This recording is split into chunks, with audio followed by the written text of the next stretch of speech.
Hello, this is Ragnon, and we're continuing with part 3 of our EVE Online tutorial series.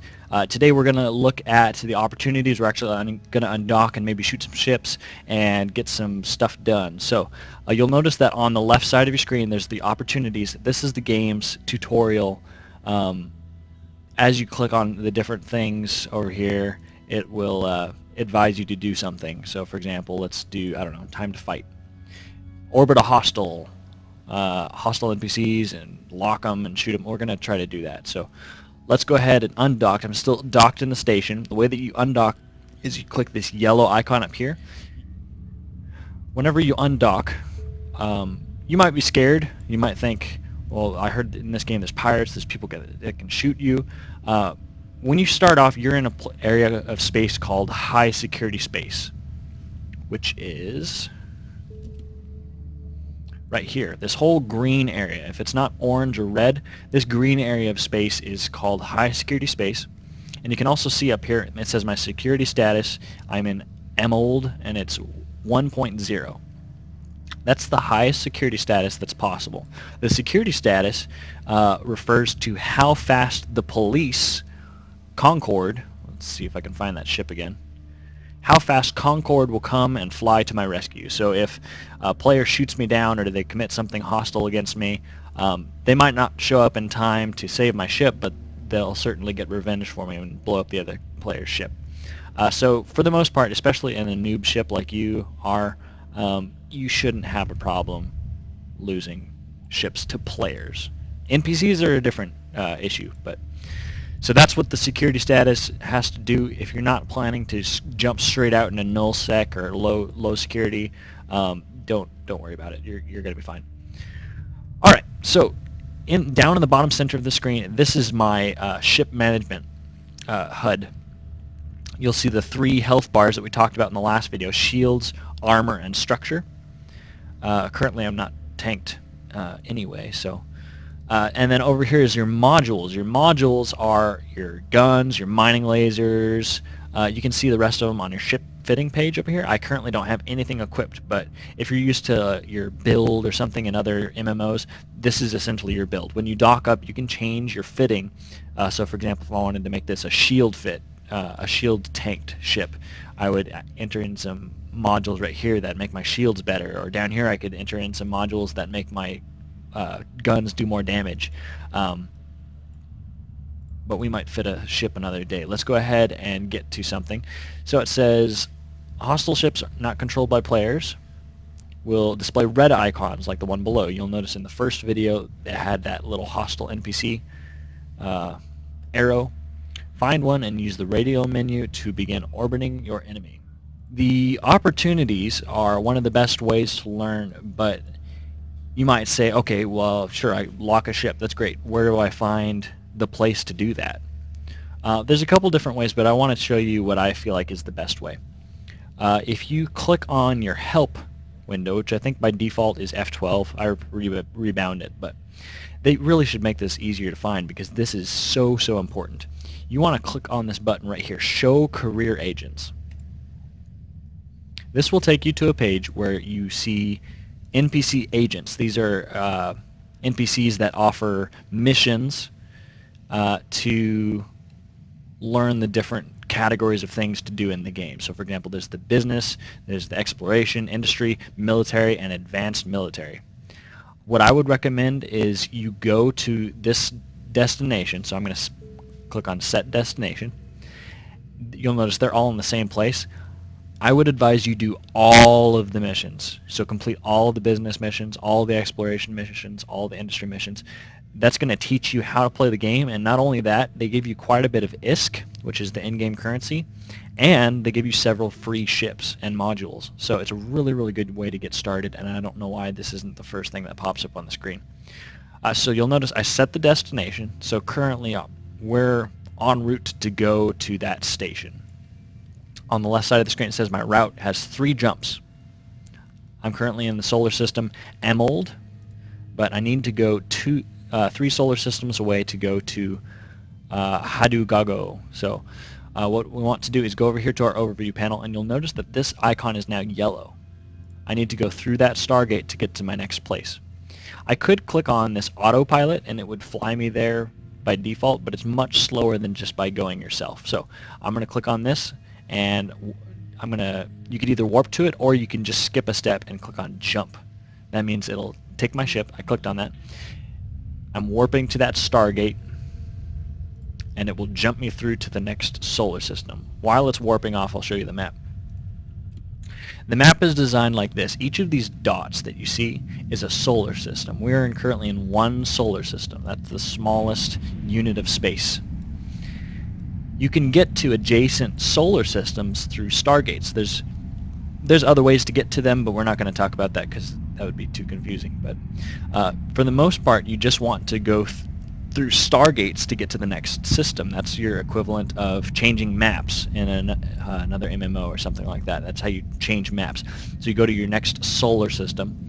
So we're going several solar systems away to Hadugago. So I am now at a Stargate. Since I clicked on jump, it's jumping me to the next solar system, completing opportunities all over the place. We're going to go ahead and go to our next solar system, Stargate. So I'm warping to the Stargate that leads us from Pator into Aster. So we're in a new solar system. Where we just were is where we are not anymore, if that makes sense. That was worded very poorly, I'm sorry. We're jumping to a new solar system now. Again, I set destination to that by going to my F12, going to show career agents, and setting destination. Alright, so we're landing on the Stargate. And since I clicked on jump, it's going to automatically jump us. There it goes. And all these gates in high security space, you'll notice that there are police battleships and other ships flying around protecting it. That's to protect any gate camps and stuff. You're pretty safe in high security space, especially as a new player. You don't have anything that other players want, so other than tiers. But alright, so we're warping to our last solar system. Once we get there, we will dock in the station that has the mission agents, and we're going to learn how to do some of the missions. Again, I recommend you do all of them before you move on and do whatever you want to do in the game, just because it gives you free ships, it teaches you how to fly pretty effectively, and it's honestly, I think, the best way to break into learning the game from a fresh start. Alright, this is our final Stargate, and we are landing in Hadugago.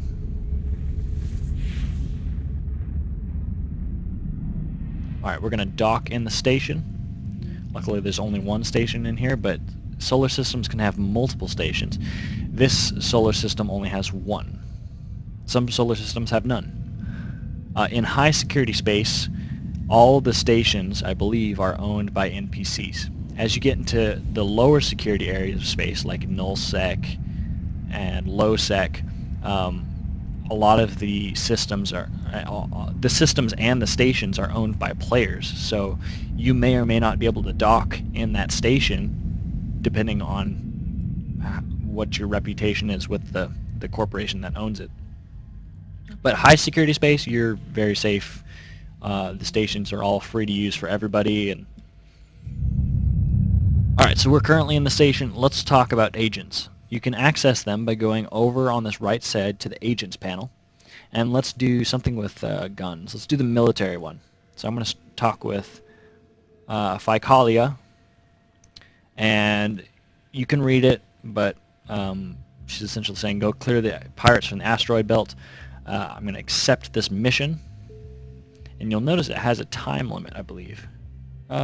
This one may not, but the other ones do have a time limit as you get the regular missions. If you want to access them again and figure out what they said to do, maybe you forgot, you can click down here on Journal, go to Agents, and it says I'm currently doing the mission Cash Flow for Capsuleers, 1 out of 10.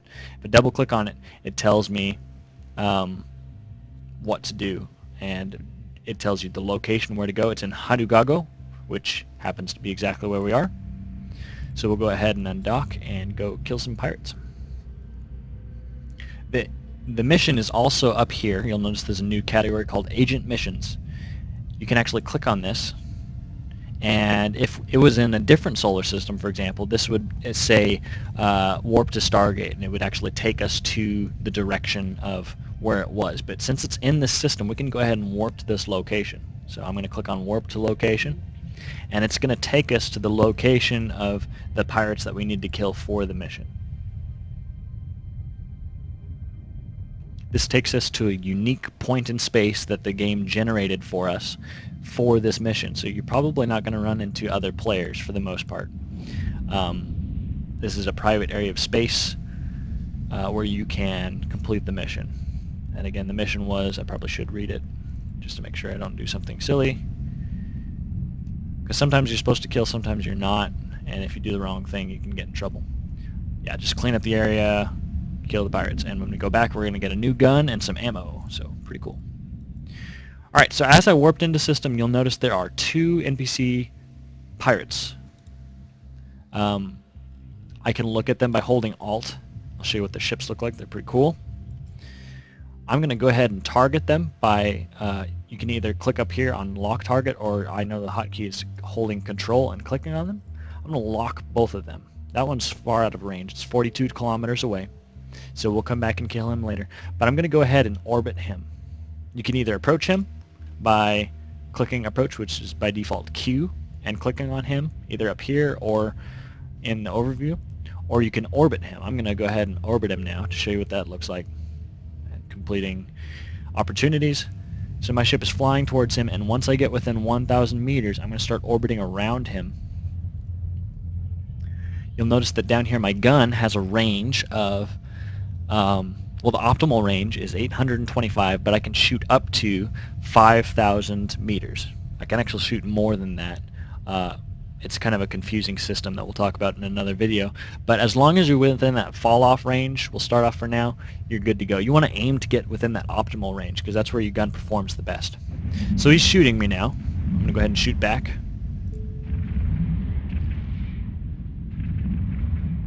Alright, and you'll notice that his health bars are going down as we're shooting him back. And it looks like I'm piloting my ship. All I'm doing, I've orbited him, and he's going to keep orbiting the enemy ship until he explodes. Now my ship just keeps flying off in a direction since there's nothing to orbit anymore. Slingshot off. Good, so we killed one. So you'll notice a couple more appeared. We're going to go ahead and approach him, so we fly in his direction. You can also use orbit. And once we get within range, we're going to go ahead and target him and shoot him down. You'll see it's saying I'm missing completely. It's because it's within out of range of my guns. There are 3 different camera modes by default down here. The default is orbit camera, but if I want to do a tactical view, I can click on tactical camera right here. This changes my camera to an overhead bird's eye view, and it has a line going between me and the target. You'll notice that there's a bubble, and the bubble is my targeting range. If I hover over one of my guns, it shows the range of that gun. The small circle is my optimal range. That's where my gun performs the best. And then the bigger circle is my fall-off range. That is the range where my guns stop hitting. So anywhere between optimal and fall-off is generally where you want to be. There's more information to that, but we're just going to leave it at there for now. I'm going to go ahead and turn this view off for now because we don't need it. In bigger fights, it is very nice to have that on. You'll notice we're flying very slow. It's taken a long time to close distance with these guys, but you can get modules to fit to your ship that increase your propulsion. For example, afterburners or micro warp drives, they make your ship fly faster, much faster. But right now we're going very slow because we don't have any of that yet. We'll get those in later missions. We'll go ahead and mop these guys up and then go get a reward. I would say that you're wasting ammo by firing before you're in range, but the starter guns don't actually consume any ammo. We're going to get a gun right after this that will need to use ammo, and it's also quite a bit more powerful. Alright, so now that I'm approached real close, I'm going to go ahead and change it to orbit, so that I orbit around him. at my range. At any time, you can change what distance your orbit and your keep at range commands are by clicking on your ship and holding click and dragging in a direction. There's lots of commands that you can do with this circle spin wheel. Set default orbit, you can actually go up here and pull it out and it will change it. So say I wanted it to be 500 because that's the range of my optimal range on my gun. Now my default orbit range is 500 meters. That's also how you change your keep at range. You can save locations in space that way. There are lots of great commands. You can use that if you'd like. That's the primary way I use it though.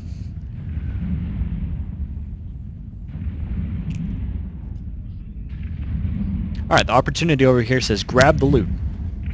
You'll notice that as I've destroyed ships, it has these upside down triangles that say that they're empty. There's not a square in the middle. As I destroy this guy, it should drop something. They're usually designed so that one person drops something, if not more. Hopefully he does, so we can unlock this. Nope, but if he did, it would show up with a box inside, and you can approach it either by clicking here or holding Q and clicking on it. So that'll fly you right up next to it, and then you could click open cargo, and that would open up. If he had anything for me to loot, that's how you would get it. But I'm not able to complete that opportunity because he didn't have anything. You'll notice that I'm done with the mission because it has a green check mark, and so we can go ahead and approach the station. It would take us a million years, well maybe not a million years, but a long time to get to the station just by approaching. So we actually want to warp there. We can actually, right here it says Agent Home Base. I'm sorry, I did this wrong. The encounter section shows you where the mission is, and then this Agent Home Base is where you start the mission and where you dock when it's finished. So I'm going to go ahead and click dock. Again, if this wasn't within the solar system, you might have to travel to another solar system to turn it in. But for the purposes of these, a lot of them take place within this starter solar system. So we'll dock, we'll turn it in, we'll get some loot.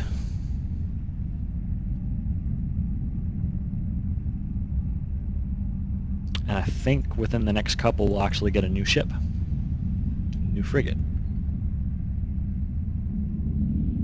So again, these white people right here are player characters. You can click on here to show their ship. You can click on their picture to show them and information about them. And then green characters are characters within your corporation, which is like your guild. Right now you're in an NPC corporation. Alright, so we've accepted the mission, we've completed it, we can double click on her, and it says complete mission. Nice job. So then we can request mission if we want to start another mission. Right now it's fine, we'll go ahead and do it, but realize that in the future missions are time controlled. So if you don't complete them within a certain amount of time, you don't get this bonus. So right here it says bonus rewards. If you complete this within an hour and 46 minutes, you get an extra 78,000 ISK. That's great. But if you decide to get up and eat dinner or something like that, and you requested another mission and you accept it, then the timer starts right then. I don't think these missions do it, but if you don't complete a mission for like a couple days, the agent will give up on you and they'll quit. These are tutorial missions and that doesn't apply, but we'll go ahead and accept this because if we finish this, we'll get a slasher. We might save that for another video though, because I think this is long enough for this video. So I hope you enjoyed this tutorial. We actually got to fly out and kill something. We'll look at maybe some more missions in the next couple videos and some more information for starting out in EVE.